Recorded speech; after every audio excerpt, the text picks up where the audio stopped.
Saudara dan saudariku yang kekasih dalam Tuhan Yesus Kristus, kebutuhan sebuah gedung gereja bagi pelaksanaan pembangunan iman dan pembangunan mental serta spiritual warga jemaat menjadi satu hal yang sangat penting di Gereja Masehi Injili di Halmahera. Pada hari Rabu tanggal 24 Januari 2024 kemarin, saya mengikuti acara peletakan batu pemula bagi pembangunan gedung gereja baru di Jemaat Gemi Lahairoi Popon di wilayah pelayanan Kau Timur. Dalam acara itu, saudara dan saudariku, saya memberikan beberapa catatan penting sebagai suara gembala bagi pembangunan gedung gereja di jemaat tersebut.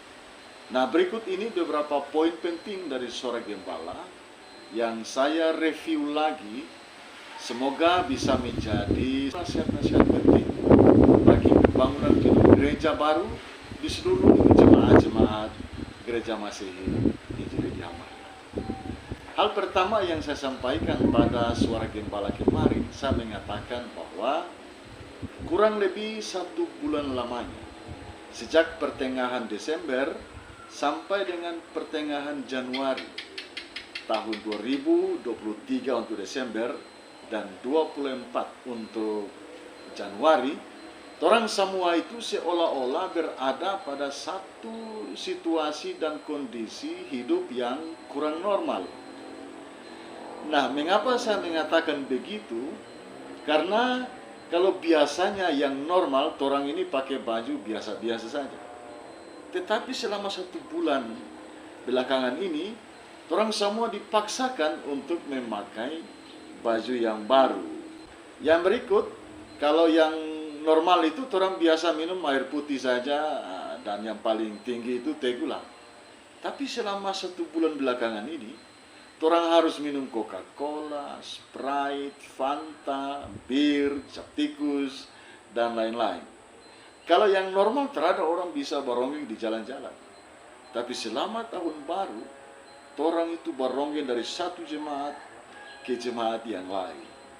Dan yang biasanya atau yang normal, orang pengeluaran di dapur itu biasa-biasa saja. Tapi belakangan, terutama di bulan Desember dan bulan Januari ini, orang pengeluaran paling tinggi selama hidup dalam 1 tahun. Nah, syukur banyak orang solewati situasi itu, dan saya katakan di dalam acara itu bahwa orang patut bersyukur bahwa salah satu rencana mulia dari jemaat Lahairoi di Desa Popon di wilayah Kau Timur ini boleh terlaksana, yaitu peletakan batu pemula bagi pembangunan gedung gereja. Ini sebuah anugerah Tuhan yang sangat melimpah ruah bagi jemaat ini. Bahkan tidak saja itu, alam pun turut menopang acara itu, sehingga pelaksanaan ibadah dan prosesi peletakan batu pemula itu berjalan dengan lancar karena cuaca yang sangat baik. Pada kesempatan itu, saudara-saudara, saya mengambil pesan penting dalam suara gembala itu dengan mengambil makna nama dari jemaat itu, yaitu Lahairoi. Apa itu Lahairoi? Bagi kehidupan jemaat Lahairoi di Popon dan bahkan dalam kerangka membangun gedung gereja yang baru. Lahairoi itu sesungguhnya diasalkan dari salah satu dari 30 nama Tuhan yang ada di dalam Alkitab, baik perjanjian lama maupun perjanjian baru, yaitu kata El Roi, yang kemudian digunakan oleh Hagar saat sedang menghadapi pergumulan dan menjadi BR Lahairoi dalam catatan Kejadian 16 ayat 14, yang berarti sumur dari yang hidup yang melihat aku, atau kepada Dia yang maha hidup yang melihat aku. Jadi lahairoi itu berasal dari kata lei, haya, dan roi.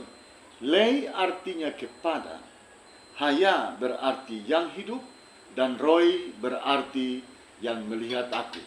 Maka secara etimologi, kata lahairoi itu berarti kepada dia, maha hidup yang melihat aku.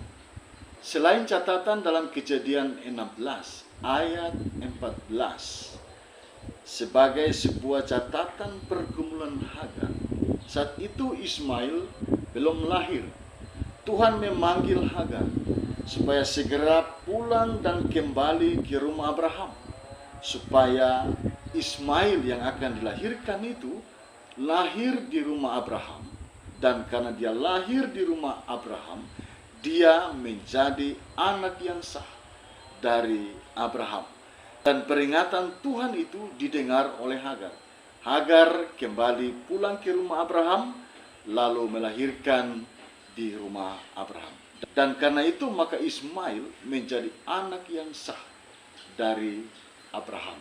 Selain dalam catatan Kejadian 16 ayat 14, di mana muncul kata lahairoi itu, juga dalam catatan Kejadian 21 ayat 16, di mana Ismail yang tadi dipanggil pulang lahir di rumah Abraham itu sudah lahir, sudah remaja, dan kemudian diusir oleh Abraham sehingga dia dan Hagar kembali berada di tempat pengungsian.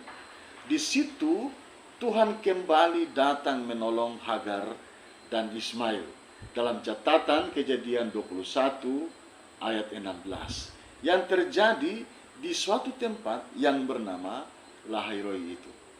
Jadi saudara-saudara, lahairoi itu sesungguhnya menunjuk pada Tuhan yang maha hidup, yang selalu melihat torang semua pe kehidupan, supaya torang pe kehidupan ini tidak sia-sia. Lahairoi itu menunjuk pada Tuhan yang tahu segalanya tentang torang pe kehidupan ini. Bahkan Tuhan yang mengkhawatirkan, Tuhan yang mempedulikan kehidupan kita. Lahairoi itu menunjuk pada Tuhan yang tahu masa lampau kita, masa kini kita, dan bahkan masa depan itu.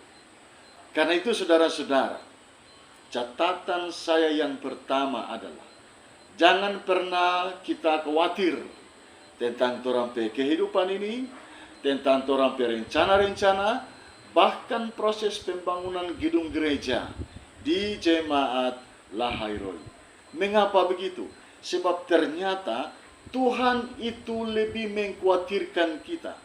Tuhan itu lebih peduli dengan torang semua, dan Ia tidak mau torang pe hidup ini menjadi sia-sia. Kedua, kalau Tuhan tidak mau torang pe hidup sia-sia, maka Ia akan hadir sebagai El Roi yang selalu melihat torang pe kehidupan. Maka sama seperti kepada Hagar dan Ismail, Tuhan yang sama pula akan selalu melihat dan memberi pertolongan kepada jemaat di Popon, jemaat lahairoi di Popon, bahkan kepada jemaat-jemaat dimanapun di wilayah ini. Tuhan akan datang memberikan pertolongannya dengan gayanya dan dengan caranya bagi proses pembangunan gedung gereja di jemaat torang semua. Saat Hagar dan Ismail mengalami kekurangan dan bahkan kehabisan air di padang gurun, Tuhan yang adalah Sang El Roi yang maha melihat, datang melihat dan menjumpai kekurangan dan kehabisan mereka. Sehingga kekurangan dan kehabisan mereka Tuhan langsung tangani, dan Tuhan langsung cukupkan dengan gaya Tuhan dan dengan cara Tuhan. Karena itu saudara-saudara, baik kepada jemaat lahairoi di Popon, pada seluruh jemaat-jemaat gereja Masehi Injili di Halmahera, jangan gara-gara kekurangan dan atau kehabisan dana, material, semen, batu, pasir, paku, bendera, dan seterusnya.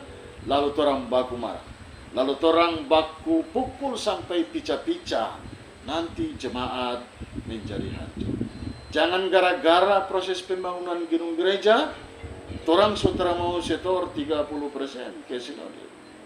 Tidak boleh. Di Gemih ini saudara-saudara, tidak ada satu pengalaman pun bahwa orang yang menahan 30% setoran ke sinode akan berhasil membangun gedung gereja di jemaatnya.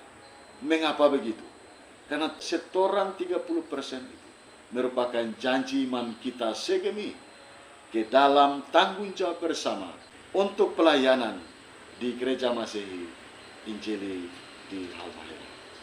Nah, sekarang bagaimana caranya agar seluruh kebutuhan pendanaan dalam proses pembangunan gedung gereja itu bisa kita peroleh? Salah satu pengalaman yang berhasil dalam kerangka pendanaan pembangunan gedung gereja adalah kita menggunakan sistem janji iman.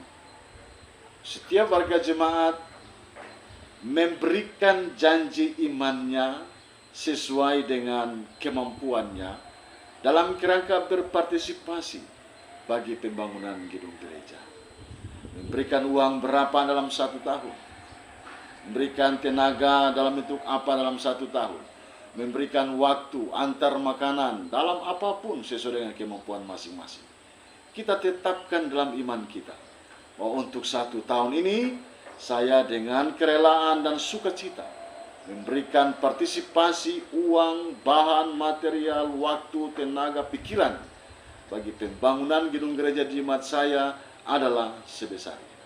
Kalau semua warga jemaat di satu jemaat memberikan janji imannya semacam ini, maka akan terakumulasi sejumlah janji iman yang bisa digunakan bagi kebutuhan pembangunan gedung gereja yang baru. Asal torang sehati, sepikir, dan segerakan. Semangat sehati, sepikir, dan segerakan ini saudara-saudara, jangan torang lupa, juga harus torang kobarkan pada saat mengikuti pesta demokrasi 14 Februari 2024. Itulah beberapa catatan penting sebagai suara gembala yang saya sampaikan di jemaat Lahiroi Popon kemarin. Suara gembala ini juga akan memberkati saudara-saudara di jemaat manapun yang kini sedang membangun gedung gereja. Tuhan Yesus memberkati. Sampai jumpa.